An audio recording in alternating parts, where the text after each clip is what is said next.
जाने कितने झूले थे फांसी पर, कितनों ने गोली खाई थी। क्यों झूठ बोलते हो साहब कि चरखे से आजादी आई थी। गांधी जी की बकरी जिस रस्सी से बनती थी वो रस्सी संग्रहालय की शोभा बढ़ा रही है, लेकिन क्या कोई मुझे बताएगा, वो रस्सी दिखलाएगा जिससे भगत सिंह, राजगुरु और सुखदेव को फांसी पर लटकाया गया था। हमने अकबर को महान बना दिया, परंतु महाराणा प्रताप को, अरे जब आजादी चरखे से ही मिली थी तो 7,32,000 शहीद कैसे हो गए। जब गांधी जी पाव भर रुई को 2 दिन में काट रहे थे, तब एक युवा क्रांतिकारी असेंबली में बम फेंक रहा था। जब गांधी जी एक थप्पड़ के बदले दूसरा गाल आगे करने की शिक्षा दे रहे थे, ठीक उसी वक्त एक महान क्रांतिकारी जीते जी अंग्रेजी पुलिस के हाथ में आने की कसम ले रहा था। क्षमा सौंपती उस भुजंग को जिसके पास गरल हो, उसको क्या जो दंतहीन, विष रहित, विनीत और सरल हो। वंदे मातरम साथियों, मैं मंजीत महलावत स्वागत करता हूं आप सभी का हिंदुस्तान फर्स्ट न्यूज की खास पेशकश काम की बात में। हमारे देश में एक सवाल हमेशा बहस का मुद्दा रहा है कि आजादी के आखिरी नायक कौन थे। जितने दिमाग उतने विचार और उतने ही उनके जवाब सामने आते हैं। इतिहास को इतना मैनिपुलेट किया गया है कि सच का बाहर आना बहुत ही मुश्किल हो जाता है, और जितना अब तक सच बाहर आ सका है, लोगों को उसको पचाने में मुश्किल हो रही है। अगर कोई सच कहना भी चाहता है या लिखने की कोशिश करता है तो राष्ट्र विरोधी ताकतें उस कलम को हमेशा के लिए खामोश कर देती है। पता नहीं हम सच से क्यों भागते हैं, क्यों सच को स्वीकार करने में हमें दिक्कत होती है, क्यों हम सच को स्वीकार करना नहीं चाहते। कैसे मिली थी आजादी भारत को, कौन था आजादी का आखिरी नायक। आज हम आपका उस भ्रम से पर्दा उठाएंगे जिस भ्रम में आधा हिंदुस्तान जी रहा है। हम बताएंगे कि कैसे हुआ था हिंदुस्तान आजाद। 1857 की क्रांति से लेकर 15 अगस्त 1947 तक हिंदुस्तान की आजादी के लिए लाखों लोगों ने शहादत दी है। किसी की भी शहादत को कम या ज्यादा नहीं ठहराया जा सकता, लेकिन आज हम बात करेंगे उन आखिरी लम्हों की जहां ब्रिटिश सरकार ने भारत को आजाद करने का फैसला लिया था। 1939 से दूसरा विश्व युद्ध शुरू हो चुका था जो 1945 तक चला, और उसके 2 वर्ष बाद ही अंग्रेजों ने भारत को 1947 में आजाद कर दिया। जबकि उस समय कांग्रेस के सभी बड़े नेता जेलों में कैद कर लिए गए थे या वो खुद अंडरग्राउंड हो गए थे। हिटलर का अंत हो चुका था और ब्रिटेन विश्व का सबसे शक्तिशाली देश बन चुका था। फिर आखिर ऐसा क्या हुआ कि खून से नहाया हुआ ब्रिटेन एकदम से उदारवादी हो गया, सन्यासी हो गया, और उसने भारत की तरफ से कोई विशेष दबाव न होते हुए भी भारत को आजाद कर दिया।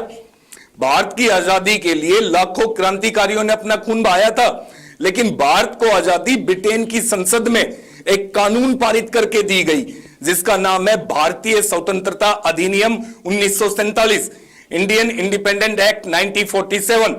अब सवाल यह उठता है कि आजादी इस कागज के टुकड़े से मिली या फिर लाखों क्रांतिकारियों के बलिदान से। क्या था भारत की आजादी का रहस्य। सच तो यह है कि अंग्रेजों ने भारत को आजाद करने का एकदम से नाटक किया था। वो ये दिखाना चाहते थे कि वो बड़े प्यार से हिंदुस्तान को आजाद कर रहे हैं। राजनीति और कूटनीति में जैसा दिखाई देता है ना, वैसा कभी होता नहीं है, बल्कि एकदम से उल्टा होता है। सच ये है कि दूसरा विश्व युद्ध जीतने वाले अंग्रेज भारतीयों से डरे हुए थे। आप सोचेंगे कि हिटलर को मारने वाले, जापान को धूल चटाने वाले आखिर भारत से क्यों डरने लगे। आपको जानकर हैरानी होगी कि ये धूर्त अंग्रेज उन्हीं हिंदुस्तानी सैनिकों से डरे हुए थे जिन्होंने अंग्रेजों की तरफ से दूसरा विश्व युद्ध लड़ा था और जीत हासिल की थी। अंग्रेजों ने युद्ध के दौरान देखा था कि किस तरह भारतीय सेना ने इटली, जर्मनी और जापान की सेनाओं को धूल चटाई थी। इन सैनिकों की संख्या तकरीबन 25 लाख थी। अब ये सैनिक युद्ध समाप्ति के बाद हिंदुस्तान वापसी कर रहे थे। 1945 के आसपास भारत में सिर्फ 40,000 अंग्रेज सैनिक मौजूद थे, और वो 25 लाख की इस विश्व विजेता सेना के साथ मुकाबला करने की हालत में बिल्कुल भी नहीं थे। अंग्रेजों ने फिर भी इन सैनिकों के मनोबल को तोड़ने के लिए एक आखिरी कोशिश करी, और अंग्रेजों ने एक चाल चली। अंग्रेजों ने वर्ष 1945 और 46 के बीच अंग्रेजों की कैद में मौजूद आजाद हिंद फौज के अधिकारियों और सैनिकों को फांसी की सजा देने के लिए लाल किले पर सुनवाई शुरू कर दी। अंग्रेजों को लगा कि वो सुभाष चंद्र बोस के साथ काम करने वालों का मनोबल खुले में फांसी देकर तोड़ देंगे। लेकिन अंग्रेजों की सोच से उल्ट जबरदस्त विद्रोह की आग फैली और बंगाल में धरना प्रदर्शन शुरू हो गया। फरवरी 1946 में रॉयल इंडियन आर्मी के 20,000 जवानों ने विद्रोह शुरू कर दिया। भारत के जवानों ने आजाद हिंद फौज के नारे लगाने शुरू कर दिए। इस बदली हुई परिस्थिति को देख अंग्रेज बुरी तरह से घबरा गए और उन्हें सन 1857 का खून खराबा याद आ गया और आखिरकार अंग्रेजों ने पस्त होकर भारतीय सेना और आजाद हिंद फौज के सामने अपने घुटने टेकते हुए भारत को आजाद कर दिया। लेकिन इतिहास में और हमारी किताबों में तो हमें पढ़ाया गया है कि दे दी हमें आजादी बिना खड़क बिना ढाल, साबरमती के संत तूने कर दिया कमाल। ये मैंने भी पढ़ा है और मेरी तो समझ से परे है। लेकिन आज एक बहुत बड़ी घटना के हवाले से मैं आपको समझाऊंगा कि भारत की आजादी में कितना था महात्मा गांधी का योगदान। मैं ये बात पूरी प्रामाणिकता के साथ कह रहा हूं। भारत को आजादी सौंपने के बाद तत्कालीन ब्रिटिश प्रधानमंत्री क्लेमेंट एटली भारत के दौरे पर आए थे। उस समय पश्चिम बंगाल के कार्यवाही गवर्नर पीबी चक्रवर्ती होते थे। पीबी चक्रवर्ती ने इतिहासकार आरसी मजूमदार की किताब ए हिस्ट्री ऑफ बंगाल के प्रकाशन को एक पत्र लिखा। इस पत्र में उन्होंने लिखा कि जब मैं गवर्नर था तो भारत को सत्ता सौंपने वाले ब्रिटेन के प्रधानमंत्री एटली ने कोलकाता के राजभवन में 2 दिन बिताए थे। उस समय मैंने उनसे पूछा था कि भारत को आजाद करने का अंतिम निर्णय कैसे हुआ। तो क्लेमेंट एटली ने जवाब दिया था कि नेताजी सुभाष चंद्र बोस की सैन्य गतिविधियों की वजह से भारतीय सैनिकों की वफादारी ब्रिटेन क्राउन के साथ कम हो रही थी, जिससे अंग्रेज भारत में कमजोर हो चुके थे और ब्रिटिश राज 1857 के नरसंहार को अभी तक नहीं भूल पाया था। हम किसी भी सूरत में उसको दोहराना नहीं चाहते थे। चर्चा के अंत में पीबी चक्रवर्ती ने पूछा कि महात्मा गांधी का भारत को आजादी दिलाने में कितना योगदान रहा। तो इस सवाल को सुनकर एटली ने जवाब दिया था मिनिमम, यानी कि बहुत कम, यानी ना के बराबर। ये सारी बातें रिकॉर्डेड हैं, लेकिन हमारा दुर्भाग्य रहा है कि कभी भी सच को तो बाहर आने ही नहीं दिया जाता। झूठा और आधा अधूरा इतिहास पढ़ाकर आने वाली नस्लों को भी सच से सदा दूर रखा जाता है। इससे ज्यादा शर्म की बात क्या होगी कि शहीद आजम सरदार भगत सिंह को आज भी किताबों में आतंकवादी कहा जाता है। गांधी जी की बकरी जिस रस्सी से बंधी थी वो रस्सी संग्रहालय की शोभा बढ़ा रही है, लेकिन क्या कोई मुझे बताएगा, वो रस्सी दिखलाएगा जिससे भगत सिंह, राजगुरु और सुखदेव को फांसी पर लटकाया गया था। दोस्तों, हम बचपन से सुनते और पढ़ते आ रहे हैं कि आजादी एक परिवार के बलिदान और त्याग की वजह से और गांधी जी की सीख की वजह से आई थी, जिसका प्रमाण है 9 लाख योजना और इमारतें जो एक परिवार के नाम पर चल रही है। हिंदुस्तान में लगभग 70 से 80 हजार ऐसी सड़कें हैं जो एक परिवार के नाम पर है। क्यों? जाने कितने झूले थे फांसी पर, कितनों ने गोली खाई थी। क्यों झूठ बोलते हो साहब कि चरखे से आजादी आई थी?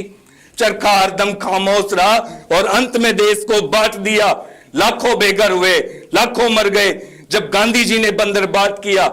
जिन्ना के हिस्से पाक आया, नेहरू को हिंदुस्तान मिला। जो जान लुटा गए भारत पर, उन्हें ढंका ना सम्मान मिला। हिंदुस्तान के इतिहास का दुर्भाग्य है कि उसको तोड़ मरोड़ कर पेश किया गया है। हमने सिकंदर को विश्व विजेता बता दिया और महाराज पुरु को भुला दिया, जबकि यूरोपियन इतिहास में स्पष्ट है कि सिकंदर हिंदुस्तान से हार कर गया था। हमने अकबर को महान बना दिया, परंतु महाराणा प्रताप को, हमने कालू वाल्मीकि के बलिदान को जाति के जहर में घोलकर भुला दिया। ऐसे तमाम उदाहरण मिलेंगे आपको। लोग कहते हैं कि साबरमती के संत तुमने चरखे से आजादी दिला दी बिना हिंसा के। कैसे? अरे जब आजादी चरखे से ही मिली थी तो 7,32,000 शहीद कैसे हो गए? ये तो वो रिकॉर्ड है जो अंग्रेज लिख कर गए हैं। जो लोग रिकॉर्ड में नहीं है उनको भी अगर जोड़ लिया जाए तो मेरा अनुमान है कि ये आंकड़े दुगने से भी ज्यादा हो जाएंगे। जब गांधी जी साबरमती में चरखा चला रहे थे तभी एक महान क्रांतिकारी सिंगापुर में देश को आजाद करवाने के लिए सेना का गठन कर रहा था। नाम था सुभाष चंद्र बोस, जिन्होंने अंग्रेजों की चूल्हे हिलाकर रख दी थी। जब गांधी जी ब्रह्मचर्य का प्रयोग कर रहे थे तब एक महान राजा ने अपने आप को हिंदुस्तान का राष्ट्रपति घोषित कर दिया था और अफगानिस्तान जैसे कई देशों ने उन्हें भारत का राष्ट्रपति मान भी लिया था। नाम था राजा महेंद्र प्रताप सिंह। उन्होंने हिंदुस्तान को पहले इंजीनियरिंग कॉलेज के लिए जमीन दान की और उसकी नींव भी रखी।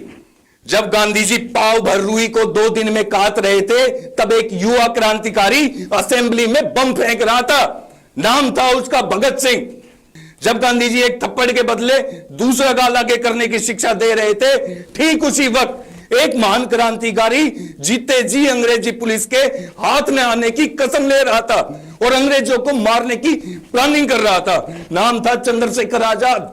जब देश के पहले प्रधानमंत्री और गांधी जी अंग्रेजों के साथ महंगी पार्टियों में महंगे व्यंजनों का स्वाद ले रहे थे, तब एक क्रांतिकारी गुड़ की डली से अपने पेट की भूख सिर्फ इसलिए शांत कर रहा था कि मां भारती को मेरी जरूरत है, मां भारती गुलामी में है, मुझे मां भारती को आजाद करवाना है। नाम था चंद्रशेखर आजाद।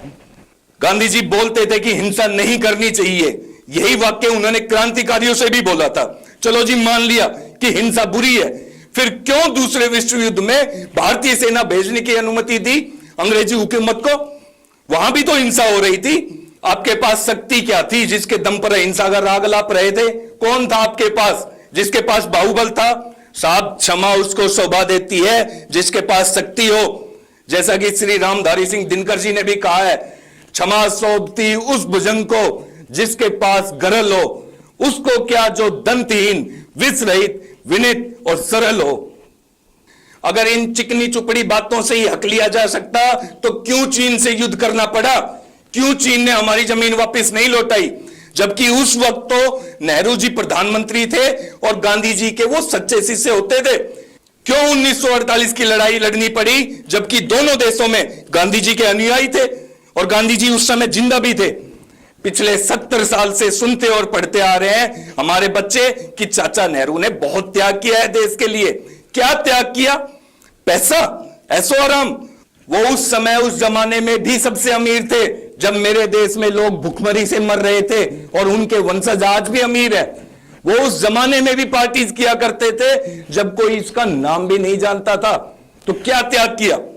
सोचना होगा इन्होंने हासिल क्या किया। सबके सामने है।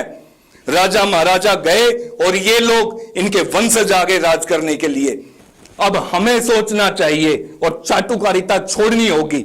असली इतिहास सामने लाने पर सरकारों को मजबूर करना होगा।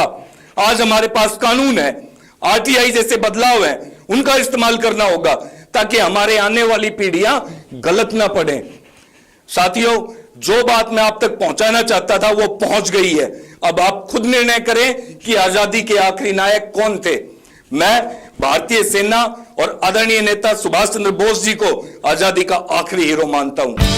हमारे अगले एपिसोड से अपडेट रहने के लिए सब्सक्राइब करें हमारा यूट्यूब चैनल और हां, बेल आइकन दबाना ना भूलें। जय हिंद, जय भारत।